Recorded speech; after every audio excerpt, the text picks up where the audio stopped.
prepping to moderate this last night, and I like to read 30 minutes at the end of each day. And one of the things I was reading about is about vulnerability of people. And the author was talking about front stage person versus your backstage person.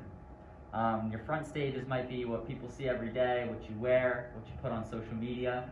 And then the backstage, there might be some struggles, some things you don't want people to see. And I think being a student athlete, we do have a lot of perks. We have a lot of people like Eric and Bill and everyone in the athletic department that want to help us, but it's not always easy.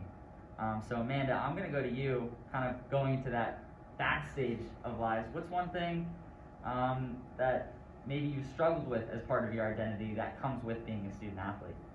Well, it's actually, as Taylor was saying earlier, is one of like the perks of being an athlete, that you have like, you're able to time manage better, like managing a sport and your school. But that was very challenging for me, especially freshman year. Being away from my family, one, was really hard.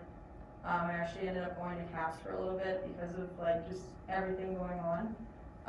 But a lot of people just see you as an athlete. They don't see that you're going to practices 3 or 4 hours a day, then you have class, then you have to find time to put in your homework, stretch, eat properly. Like, it's a lot that goes into being an athlete than more than just what everyone else is seeing. So I think that's also a perk of being an athlete, but it also can be a difficulty that you have to overcome, just like learning how to time manage better and just make sure that you're preparing yourself the best you can before you go out and do both things.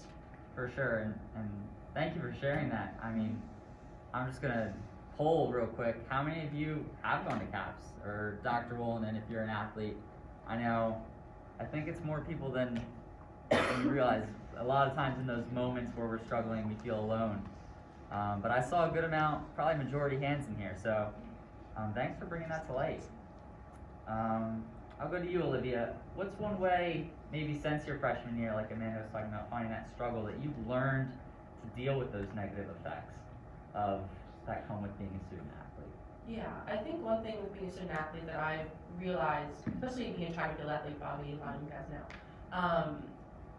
every time you go and race, there's a point that you kind of just have to be on your A game as perfect as possible to get that time that you want. And with track, it's not very ambiguous in other sports. If you hit that time, you hit that time, it's very obvious. So I feel like things like that have been really helpful in terms of determination, drive, and also when you don't get those times that you really want, it can be very emotionally debilitating. You can really get down on yourself about it. And I found myself having a perfectionist mindset, not just in athletics, but other parts of my life, where like I want perfect grades, I want all these things. When you have all those at the same time, you strive to have all those goals, it can be very exhausting. So I definitely utilize Dr. Woolen ever since like freshman year. He's been super helpful with that in terms of just like my general anxiety, trying to reach these high expectations for myself. So I think that's a really great example of a behind the scenes within my life, because I guess like in frontline, I'm always doing DEI things. I have good grades, things like that. So to a normal person, like, oh, she's doing great, she's awesome. But definitely what comes with that is a lot of anxiety and stress, which it's really important to be open about. The rip your hair out moments that maybe happen alone in your room, and I think we've all kind of experienced that.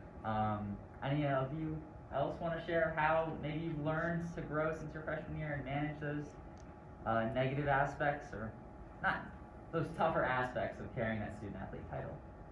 Yeah, I would say for me, like adding on to what Olivia said, I feel like pressure has been kind of a big thing for me in terms of, like, I feel like I'll put a lot of pressure on myself to, whether it's perform on the field or like in the classroom. And I guess for me, it's just really been trying to take a step back and take a deep breath at times when I'm feeling like really stressed out or uncomfortable, and kind of looking at your life in the grand scheme of things, and that, you know, if I didn't get to it today, it's not the end of the world. You know, tomorrow will come. But also what Bobby was saying, I think about, you know, front door, back door people. I remember my dad told me this when I was in high school.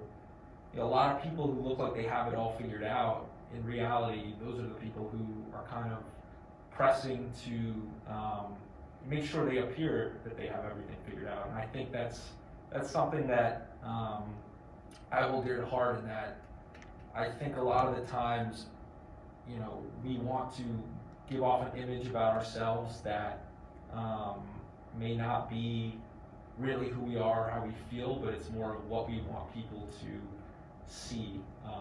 And that's something that I've tried more and more to kind of let my guard down and be more vulnerable with respect to that. Yeah, and I think vulnerability is the word. They went on to talk about in the book I was reading that the closer you can bring your front stage to your backstage, that's where you become the most human. And I think of athletes like Kevin Love, Simone Biles, Sha'Carri Richardson, just to name a few that, you know, they've shared with the world when they're struggling, and it makes us appreciate them as humans more than just the athletes that they put out on TV when millions of people are watching.